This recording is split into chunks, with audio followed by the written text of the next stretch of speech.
Selamat beribadah bagi jemaat yang berada di tempat ini maupun yang saat ini sedang berada di rumah. Kita percaya lawatan akan terjadi.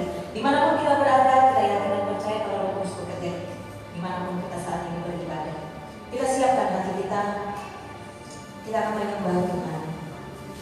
Persiapkan hatimu saat ini untuk masuk dalam tahta Allah yang kudus. Oh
Kita akan memberikan yang terbaik, kita berikan yang terbaik buat Tuhan.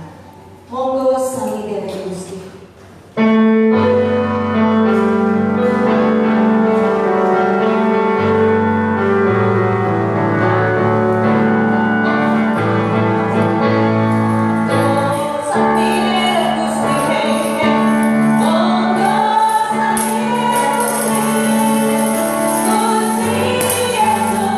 Yesus,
bulan kita lewati ya.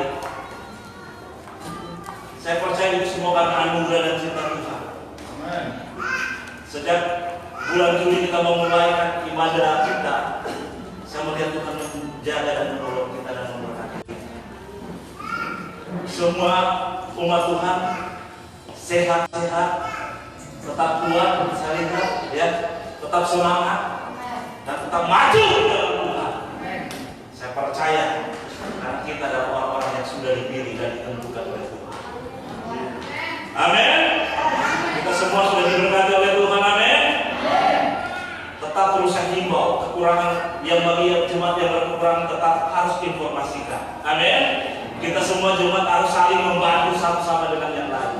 Ini penting sekali di masa-masa pandemi COVID-19 ini. Saya percaya Tuhan akan berkarya untuk menyatakan maksud dan rencana Tuhan, untuk kita tetap bersatu untuk memuliakan nama Tuhan, untuk kita tetap kompak, untuk kita melihat kemuliaan Allah akan dinyatakan di dalam kehidupan kita bersama-sama. Saya percaya Bapak Ibu Saudara diberkati terus oleh Tuhan dan pasti akan diberkati terus. Saya percaya setiap bulan kita lewati. Amin. Kita sudah masuk bulan Oktober ini. Saya merasakan cita sebentar lagi masuk bulan November. Oktober, November, Desember. Berarti tinggal beberapa bulan lagi kita akan Natal. Kita akan merayakan ya Natal Yesus Kristus. Saya percaya kita berdoa, kita semua akan masuk di tahun yang baru di tahun 2021. Kita semua akan terus membangun satu hubungan yang erat dengan Tuhan kita. Katakan kiri kanan, tapi pakai bahasa sehat. Tuhan memberkati engkau. Tuhan akan menolong kita. Amin. Semua kita ditolong Tuhan, diberkati Tuhan. Saya akan berbicara dari kitab Bilangan 13 ayat yang pertama sampai yang ke-33. Kita tidak akan membacakan ayat-ayat ini, tetapi di dalam perikop ini ke-12 pengintai. Ya, kita sudah tahu ketika Musa dibawa oleh Tuhan, ya, untuk membawa umat Israel keluar dari tanah Mesir, tanah yang berlimpah-limpah, ya, madu, ya, madu semuanya itu, daging dan semuanya itu, karena Tuhan suruh Musa untuk pergi untuk memasuki tanah Kanaan, tanah perjanjian, di mana Tuhan akan memberikan mereka satu kelimpahan lebih dari Mesir, ya. Dan itu melewati proses-proses yang sangat panjang sekali. Proses-proses di mana pada waktu Musa membawa umat Israel sampai ke padang gurun, proses Tuhan itu terjadi.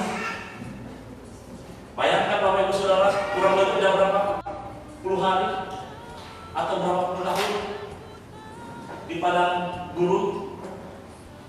Kurang lebih berapa puluh tahun? 40.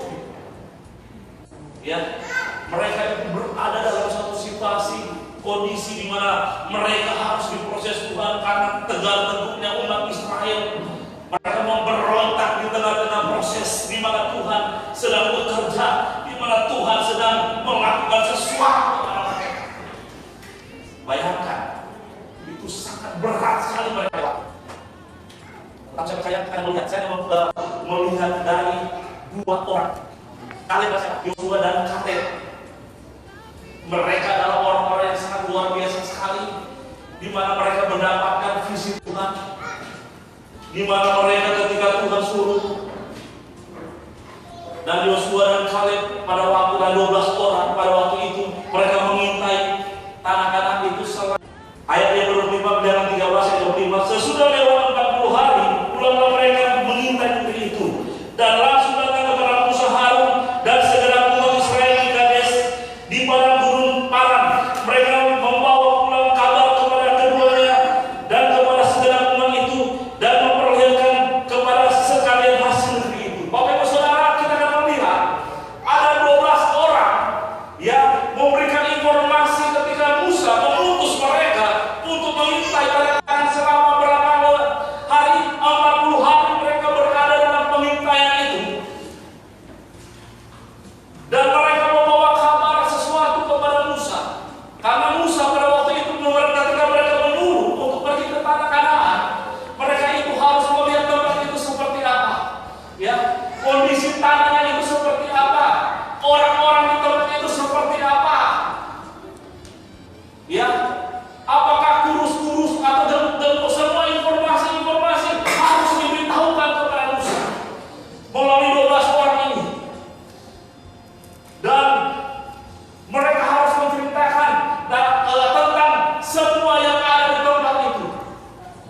Bapak Ibu Saudara, tempat yang mereka lihat itu memang 10 orang memberikan laporan kepada Musa pada waktu itu.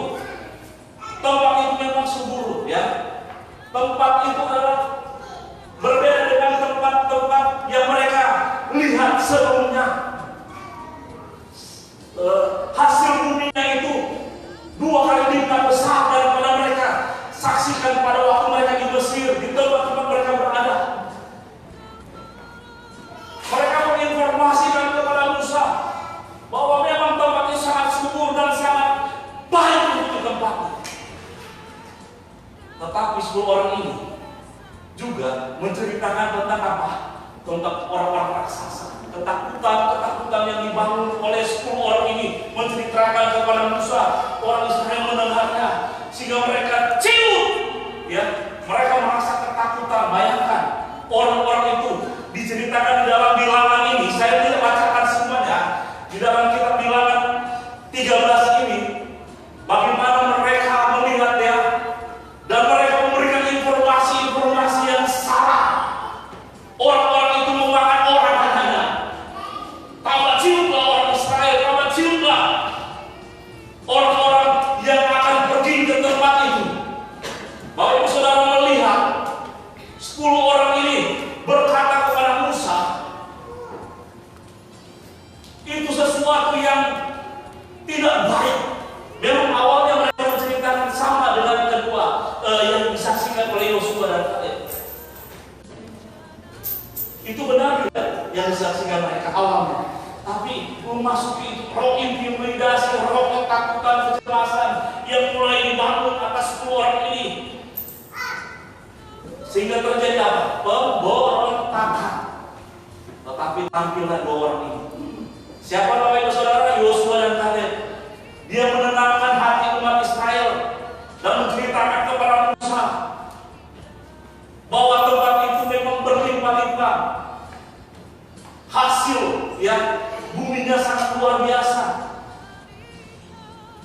Madu dan susu, ya, berlimpah-limpah. Hasil tanaman dan semua orang yang hidup di situ itu subur-subur semua. Sampai dikatakan itu raksasa, betul. Tetapi tampil dengan satu kekuatan yang sangat luar biasa. Apa yang dikatakan? Kita akan melihat ada 3 hal penting sekali di dalam perikop ini. Saya akan fokuskan kepada Yosua dan Kaleb. Ada 3 hal. Yang pertama kita melihat di sini, yang ada kepada Yosua dan Kaleb ini adalah apa? Roh Tuhan. Mereka memiliki roh Tuhan. Kita bisa baca di dalam bilangan 14 ayat 24. Tetapi hamba-Ku Kaleb, karena lain jiwa yang ada padanya dan ia mengikuti aku dengan sepenuhnya, akan kubawa masuk ke negeri yang telah dimasukinya itu, dan keturunannya akan memilikinya. Perbedaan antara 10 orang dan 2 orang ini apa? Yosua dan Kaleb memiliki roh Allah, roh Tuhan hidup bersama-sama dengan mereka. Roh Tuhan yang membangun iman mereka kepada Tuhan. Roh Tuhan ini sangat penting sekali karena mereka jiwanya berbeda, benar kan? Mereka ini memiliki jiwa sesuatu yang sangat berbeda dengan orang-orang yang disuruh Musa pada waktu itu. Sehingga mereka dikatakan di dalam ayat ini, tetapi hamba-Ku Kaleb, karena lain jiwa yang ada padanya, dan ia mengikuti aku dengan sepenuhnya, akan kubawa masuk ke negeri yang telah dimasukinya itu, dan keturunannya akan memilikinya. Keturunan siapa yang akan memiliki? Tempat negeri yang mereka akan jalani, tanah kanan itu, keturunan-keturunannya. Karena memang benar ya, kalau kita melihat Yosua dan Kaleb berbeda dengan orang-orang yang diceritakan di pasal 13. Benar nggak? Yosua dan Kaleb mengatakan kepada Musa, benar, tetapi kami akan memakan mereka, menelan raksasa-raksasa itu. Saya percaya banyak hal-hal yang cuma untuk menghancurkan hidup kita. Persoalan yang kita hadapi bukan sedikit yang kita harus alami, tetapi percayalah Tuhan akan memberikan roh yang kuat kepada kita. Karena Tuhan tahu bahwa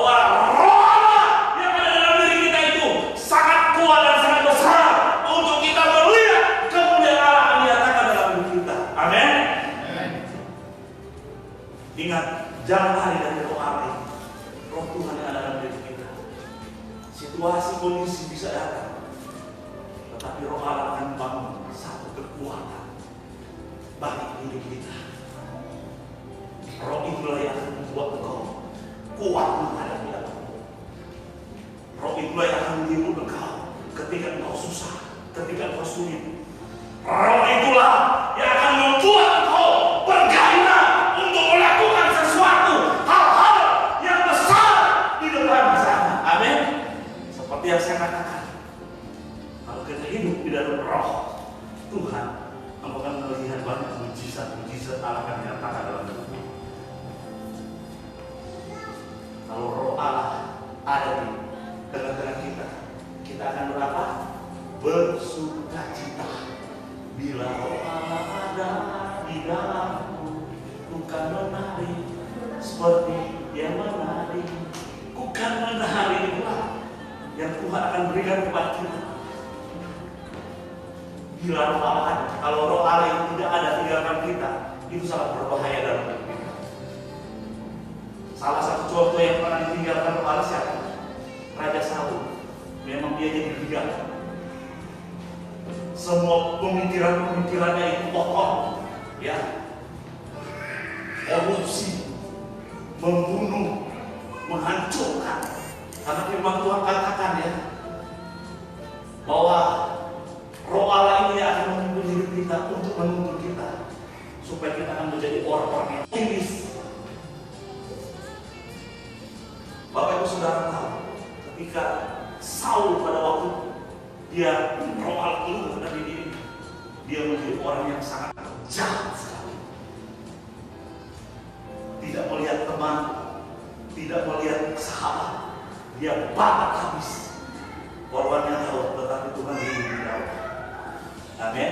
Kita semua harus memiliki Roh Allah supaya kita punya hati untuk mengasihi orang lain, untuk kita mencintai orang lain. Seborong apapun yang kita cinta dia karena Tuhan. Amin.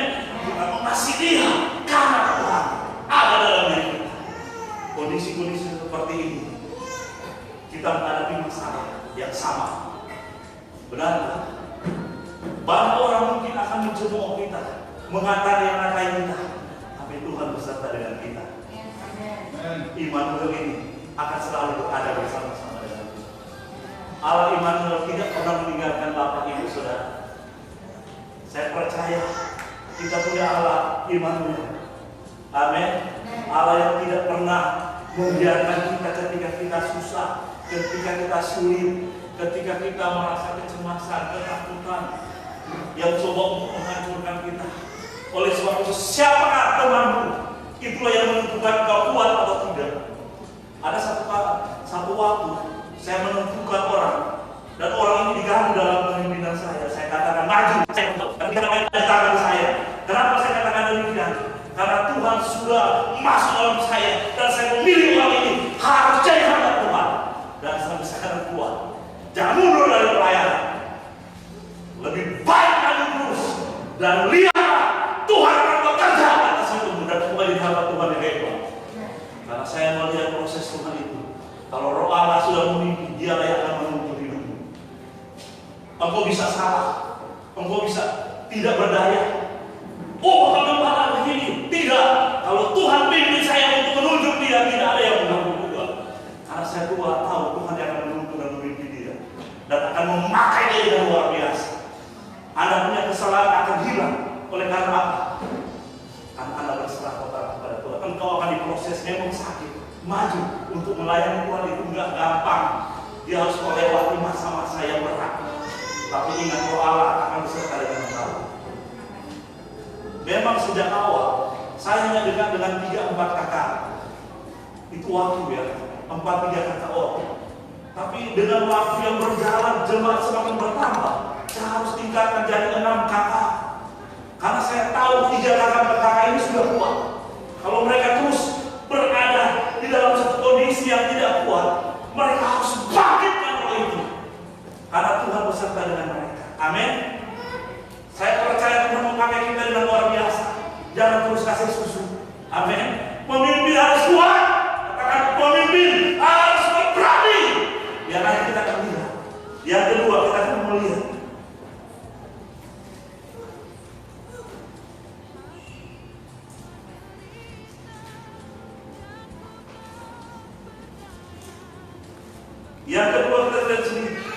yang dimiliki oleh Yosua dan Kaleb adalah apa? Roh keberanian. Ini roh keberanian ini harus dimiliki dalam hidup kita. Keberanian itu berbicara tentang apa? Tentang mental. Mental. Banyak orang Kristen, ya, kalau kita melihat, belum senggol sudah berlengkap, belum menghadapi masalah yang berat, sudah banyak melakukan hal-hal sesuatu yang tidak benar di hadapan Allah. Kiri kanan disenggol, tetapi di masa-masa seperti ini, engkau harus berani, amin. Taruh roh keberanian dalam hidup. Engkau harus maju bersama dengan Tuhan. Karena ingat Bapak Ibu Saudara, yang kedua ini penting sekali, roh keberanian, ya. Situasi dan tempat sama dengan yang dilihat 10 orang lain, ya. Kalau kita melihat di dalam diri Yosua ini 12 orang diutus. Mari kita baca dulu ayat ini. Bilangan 12 ayat 19. Ayat 9. Hanya janganlah memberontak kepada Tuhan dan janganlah takut kepada bangsa negeri itu, sebab mereka akan kita telan habis. Yang menipu mereka sudah meninggalkan mereka, sedang Tuhan menyertai kita. Janganlah takut kepada mereka. Jangan apa? Takut kepada mereka, karena Tuhan akan menolong kita. Kita lihat di sini Bapak Ibu Saudara, hal yang sangat penting sekali yang harus kita lakukan adalah apa? Milikilah roh untuk kita berani menghadapi setiap situasi apapun. Ya, 10 orang katakan kepada Musa, mereka orang besar-besar, mereka itu sangat menakutkan, mereka ini bisa menelan, bisa memakan orang. Tetapi Yosua tampil berbeda dengan Yosua dan Kaleb. Dia menenangkan hati umatnya dan berkata, kita punya Tuhan yang besar. Kita berani melakukan hal-hal yang besar. Yang ada dalam diri Yosua dan Kaleb adalah apa? Karena mereka tahu mereka bisa mengalahkan mereka. Amin.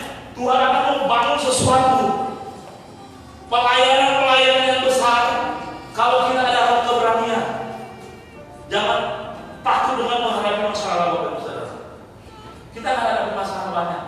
Apalagi situasi kondisi seperti ini, harus berani ambil keputusan bersama dengan Tuhan. Amin.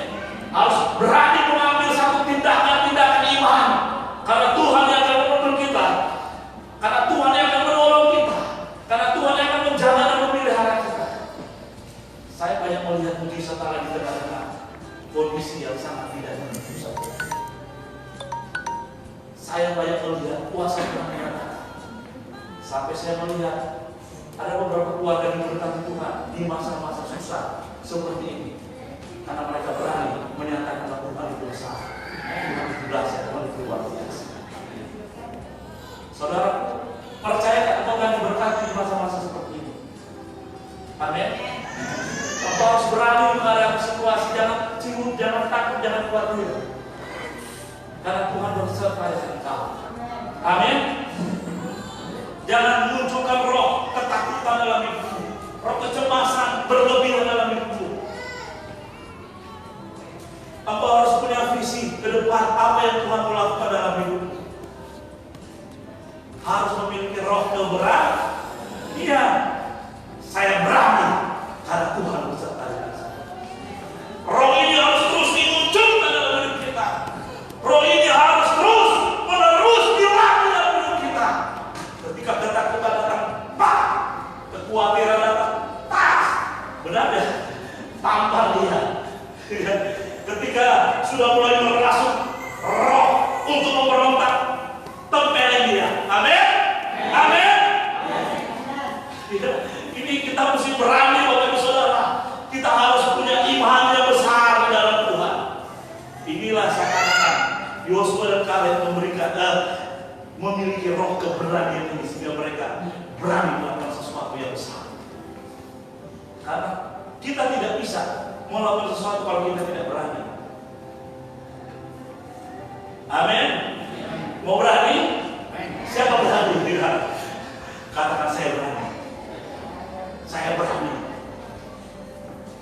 Oleh sebab itu ketika kau menghadapi masalah tantangan, bangun dengan Tuhan, keluarga bangun dengan Tuhan. Minta Tuhan, saya minta berikan keberanian. Karena roh ketakutan ini akan melanda kita, Bapak Saudara. Sehingga kadang-kadang orang yang tak salah bisa jadi salah. Orang mungkin dulu sahabat bisa jadi musuh dalam diri kita. Ya, ini yang saya khawatir ini tanda-tanda kesulitan. Iblis coba untuk menghancurkan kita. Ya, Yohanes 3 ayat 16 ya. Pencuri datang untuk membunuh dan membinasakan, tetapi aku akan datang dengan memberi apa? Hidup yang berlimpah. Ini pencuri datang itu iblis. Gambaran iblis untuk menghancurkan kita. Dulu kau dipakai Tuhan, dulu kau diangkat Tuhan. Tapi dengan kondisi engkau saat ini, engkau sudah punya roh ketakutan, roh kecemasan yang coba untuk membunuh potensi-potensi dalam hidupmu. Butuh pengorbanan untuk kita membawa orang lebih baik kepada Tuhan. Tidak ada pengorbanan sejati yang datang dengan apa? Dengan instan. Karena saya sudah melihat ini harus diproses di masa-masa seperti ini. Bapak Ibu Saudara, kita bersyukur ya, kita masih bisa beribadah sampai saat ini. Itu karena Tuhan. Saya awalnya juga diintimidasi dengan roh kecemasan, roh ketakutan. Kenapa? Pada waktu bulan Juli ini, memang gereja-gereja sudah katakan saya nggak mengetuk buka. Ya saya dengar dari orang kata Tuhan, ya di pokok mereka. Saya coba gimana? Baru senior bilang kalau perlu jangan dulu. Tapi saya berpikir bagaimana umat Tuhan mau diberikan makan ya, karena ini kekuatan firman ini sangat luar biasa. Memang ada orang lain, tapi berbeda kalau kita berjumpa bersama-sama seperti ini. Benar nggak? Saya lihat juga Pak Simanjuntak tuh yang sekali lihat suka-sukanya di sana. Amin. Walaupun mungkin berat masalah ya.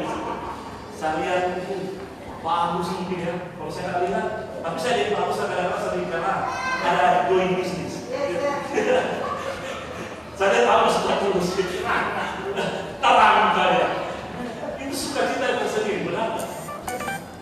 Saya mengatakan harus menunjukkan kepada Tuhan bahwa kita adalah orang-orang yang berani. Jangan jadi orang penakut ya. Amin. Amin ya. Harus jadi orang berani. Saya berani karena Tuhan bersama dengan saya. Jangan loyo-loyo. Apalagi sekarang kondisi pelayanan sekarang, kita nanti hamba Tuhan ingat banyak tugas ke depan yang harus diutus oleh Tuhan. Banyak orang sakit hati, kecewa yang harus bawa kepada Tuhan. Amin. Saya kondisi seperti ini lebih tambah banyak pelayanan Bapak Saudara. Tapi saya coba untuk saya percaya kepada Tuhan akan berkati orang-orang yang saya layani. Karena saya sudah banyak melihat mujizat dinyatakan di dalam kehidupan seorang. Kita hanya datang untuk ditugaskan Tuhan. Kalau nggak ditugaskan jangan. Kadang-kadang kita jangan paksa-paksa pelayanan. Kalau Tuhan cuma kasih satu keluarga, layani dengan baik-baik. Karena pelayanan kuat itu bukan karena jumlah, tapi kekuatan. Apakah saya kuat sebagai pemimpin atau tidak? Kekuatan pelayanan itu ada dalam diri kita sendiri. Benar nggak? Kalau kita lemah, orang yang kita pimpin juga lemah. Saya percaya Bapak Saudara akan melihat banyak mujizat terjadi di dunia. Saya kalau sudah tugaskan orang, saya percaya itu dari Tuhan. Karena saya berdoa, bisa sekian tahun saya memimpin. Pak, saya mau keluar dulu Pak, mau pindah. Saya bilang di situ terus, karena Tuhan akan beserta engkau, Tuhan akan dibentuk di proses yang tempat itu. Tapi ada waktunya kalau Tuhan suruh, saya harus pindahkan. Kayak BCA, saya bilang BCA 1, BCA 2, bikin 2 BCA. Karena fokus banyak orang saat ini tidak bisa ya, karena kita harus mengikuti protokol kesehatan. Pak Andreas pindah tempat pelayanan harus di Bukit Permata. Ini saya ambil keputusan dengan rokok berani yang karena mereka bisa. Tapi sampai saat ini saya Pak Andreas dulu sudah tidak biasa bergitar, sudah main gitar. Amin. Ini paling penting sekali. Ada hal-hal saya bisa salah ambil.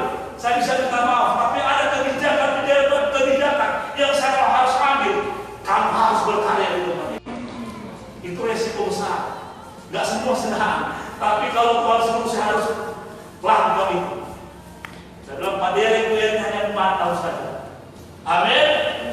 Karena itu keputusan, kalau kita sudah doakan, kita harus berani seperti Yosua dan Kaleb untuk kita melaksanakan tugas pelayanan yang lebih besar ke depan. Memang pelayanan itu tidak gampang, ya. Dari 50 orang gampang, 10 orang lebih gampang. Tapi sudah masuk 100 orang lebih tambah berat, bukan tambah senang.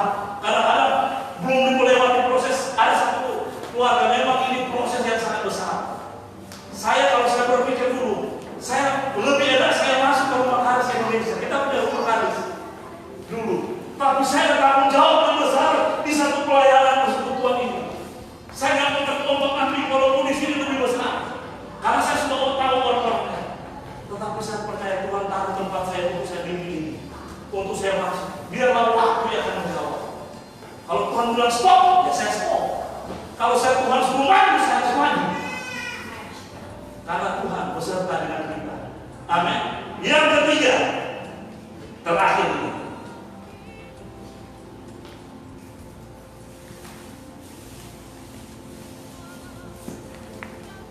Yosua dan Kaleb memiliki roh pemenang. Katakan roh pemenang. Kita baca di dalam Bilangan 13 ayat 30. Kemudian Kaleb mencoba menerangkan hati bangsa itu di hadapan Musa. Katanya, tidak, kita akan maju dan menduduki negeri itu, sebab kita pasti akan apa? Mengalahkannya. Kita pasti akan mengalahkannya. COVID-19 kita akan kalahkan dengan roh. Sebagai umat Tuhan harus punya roh pemenang dalam hidup kita. Amin. Kita bisa katakan apapun yang ada di tengah-tengah kita. Ketakutan, kecemasan, saya mau mati nanti, saya akan jadi begini. Itu intimidasi, benar nggak? Kekhawatiran. Yosua Kaleb punya peran penting untuk menyatakan satu motivasi yang besar kepada Musa bahwa mereka bisa mengalahkannya. Yosua dan Kaleb, kenapa mereka menang? Karena mereka punya pikiran yang pasti dan yakin mereka akan menang. Kalau logika sudah mulai mengatakan saya dalam kondisi begini lah, susah ya, sulit ya, berat ya, itu akan berbahaya dalam diri kita. Saudara tidak akan masuk kepada dimensi-dimensi yang baru, pelayanan-pelayanan yang besar kalau kita selalu intimidasi seperti ini. Bisa nggak saya? Ada tidak bisa, tetapi saya katakan ada bisa. Ada katakan saya tidak mampu, saya katakan Anda mampu. Amin.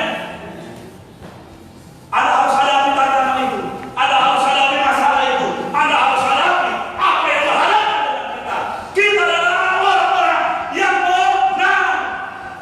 Kita mengatakan kita adalah orang yang menang. Sebelum belum berperang kita sudah menang, apalagi kita berperang. Katakan jadi menang.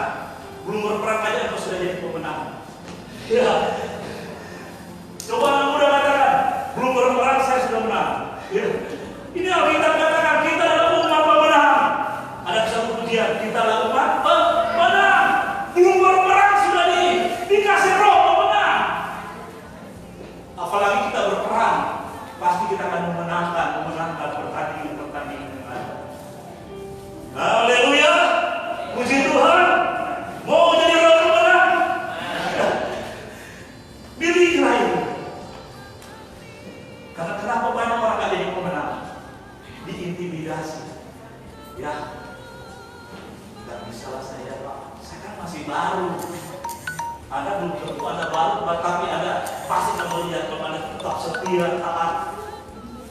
Jangan buru-buru. Memang saya pelayan berat kalau saya masuk pelayanannya saya ambil. Ya bagus, sudah tahu.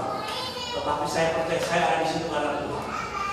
Ya, walaupun dimaki-maki tetap puji Tuhan. Walaupun diolok-olok puji Tuhan. Ya, saya cuma tahu Tuhan beserta dengan saya di tempat itu. Saudara percaya bahwa Tuhan akan buat kita lebih besar lagi di kemudian hari? Milikilah roh pemenang itu. Saya senang karena kalau ada yang sudah naik terus, Anda harus bangkit kalau saudara. Anda jangan sampai stop di situ aja. Selalu saya nanti, Anda yang harus mengaku, saya akan buat begini bersama dengan Tuhan. Fisik kita sudah ada, memenangkan jiwa bagi Allah. Ya, membuat orang supaya dia bisa bertumbuh dan berbuah. Jangan buru-buru dulu, kalau belum waktunya karena siapa boleh ketika kita supaya ada sana yang begini. Saya pernah marah, saya bilang, aku tuh marah. Itu baru kali saya bilang juga. Saya ini Pak, sudah diinjak seorang hamba Tuhan. Kepalanya pun harus dikasih. Kalau perlu diinjak. Itu adalah hamba Tuhan yang mau melayani Tuhan. Dia harus pikul salib. Bukan menjadi hamba Tuhan. Wah, saudara Anda, bahwa saudara saya hidup mandiri. Bukan karena Bapak saudara, tapi karena Tuhan. Amin. Saya melayani Tuhan karena Tuhan, bukan karena si Allah. Saya tegasin dia. Hal yang sangat dosa, yang katakan benar saat kita bisa. Ada saat kita harus tegas dalam hal untuk kita memimpin orang-orang yang coba menghancurkan pekerjaan Allah. Karena kita sama orang, gak ada yang melakukan orang lain. Ada orang lain yang tanggung ini. Biar dulu itu. Tapi saat ini saya melihat Tuhan kirim orang-orang yang baik. Kadang-kadang ada resiko. Memang berat awalnya untuk ditinggalkan, persekutuan ditinggalkan, pekerjaan pemerintah pelayan ditinggalkan. Tapi sebagai manusia dengan iman, ternyata iman bisa membawa kepada sesuatu yang sangat luar biasa. Orang pemenang, dia harus menyatakan sesuatu kesalahan. Dan saya tahu, karena Tuhan, saya percaya. Saya percaya. Terus Tuhan beserta dengan kita, ingat 3 hal ini. Kita harus memiliki roh Tuhan. Yang kedua apa? Kita harus memiliki keberanian. Ketiga apa? Roh pemenang dalam kita. 3 ini kau lakukan. Masih banyak mungkin ya, tapi saya cuma ambil 3 hal. Bapak akan melihat mujizat demi mujizat akan terjadi. Bapak saudara percaya tak? Tuhan akan berkarya. Yakin tak Tuhan akan berkarya? Yakin tak Tuhan akan kirim orang-orang baik di tengah-tengah kita? Yakin gak Tuhan akan mengangkat engkau? Oh, semua yakin. Mari sama-sama kita mari. Siapapun Anda memiskin bagaimanapun Anda akan diangkat oleh Tuhan. Siapapun Anda kaya atau akan diberkati Tuhan dengan luar biasa. Kondisi apapun ekonomimu saat ini, Tuhan akan membawa engkau. Tunjukkan bahwa Tuhan saya besar. Saya selalu membangkitkan orang sampai ada orang marah. Kenapa dia kuat? Sepertinya waktu dia kuat, tidak ada masalah dalam hidupnya. Orang yang mencoba untuk membunuh dia, menghancurkan dia, justru menghancurkan. Kenapa? Dia makin kuat. Karena roh Allah. Saya memiliki dia dengan roh Allah. Saya katakan dengan roh keberanian harus ada dalam diri orang ini. Karena ini harus dihancurkan. Engkau akan diberkati daripada apa yang kau tidak lakukan sendiri. Karena kadang-kadang kita sudah jenuh, mau bunuh diri, mau mati, mau minum alkohol. Saya banyak orang demikian. Tetapi saya ambil beda. Saya katakan, apabila melihat Tuhan bekerja dengan engkau, bersama Tuhan engkau akan maju. Apalagi sekarang kondisi ekonomi seperti ini, Tuhan sedang membawa kita kepada satu situasi, ya, yang sangat berat dalam pelayanan. Tetapi percayalah, Tuhan beserta dengan kita. Tuhan akan menolong. Hai pemimpin-pemimpin, kamu harus kuat di tengah-tengah COVID ini. Amin. Hai pemimpin-pemimpin, majulah bersama dengan Tuhan. Kamu harus minta Tuhan berikan hikmat ketika kau berbicara dengan orang. Terkadang kita sangat sulit untuk kita berbicara. Tetapi saya selalu berkata, ketika kau puasa, ketika kau datang kepada Tuhan, kamu akan melihat hikmat Tuhan akan berikan untuk kau berbicara dengan orang. Kadang-kadang pas mau bicara apa? Saya cuma bilang minta hikmat Tuhan dan Tuhan akan berbicara. Bapak Ibu Saudara, selalu minta hikmat Tuhan. Cintailah Tuhanmu seperti engkau mencintai istrimu. Lebih, ya, bahkan melebihi, ya, dari engkau mencintai orang yang kau cintai. Mungkin anakmu melebihi engkau mencintai dia. Engkau akan meminta mencintai Tuhan lebih dari segala-galanya daripada engkau mencintai anak. Amin. Masa-masa sulit seperti ini, itulah yang harus dimiliki dalam dunia. Engkau akan semakin kuat, semakin kokoh dalam dunia. Amin. Mari kita berdoa. Aku punya Tuhan yang besar.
bahwa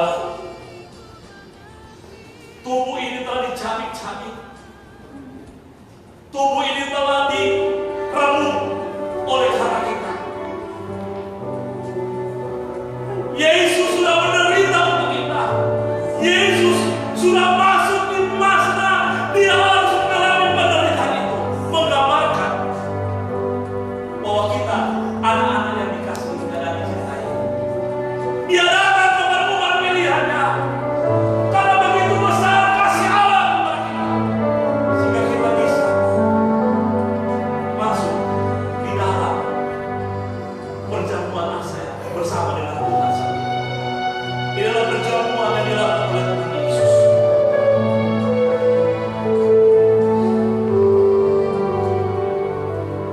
Lalu ia mengambil roti, mengucap syukur, memecah-mecahkannya dan memberikannya kepada mereka. Dan katanya, inilah tubuhku yang diserahkan bagi kamu. Perbuatlah ini menjadi peringatan akan aku. Demikian juga dibuatnya dengan cawan. Sesudah makan, ia berkata, cawan ini adalah perjanjian baru oleh darahku yang ditumpahkan bagi kamu. Kedua hal ini dilakukan dalam perjamuan yang kudus. Ketika kita melakukan perjamuan yang kudus, kita mengingat akan perbuatan Tuhan yang besar, akan kasih Tuhan dalam hidup kita. Mari kita angkat roti ini dan kita bersyukur kepada Tuhan. Terima kasih di dalam nama Tuhan Yesus. Mari kita makan bersama-sama dalam kita.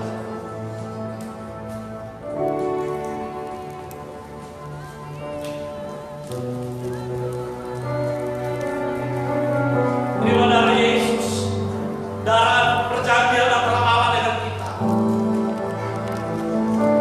Yesus membayar darah ini kepada Allah sendiri.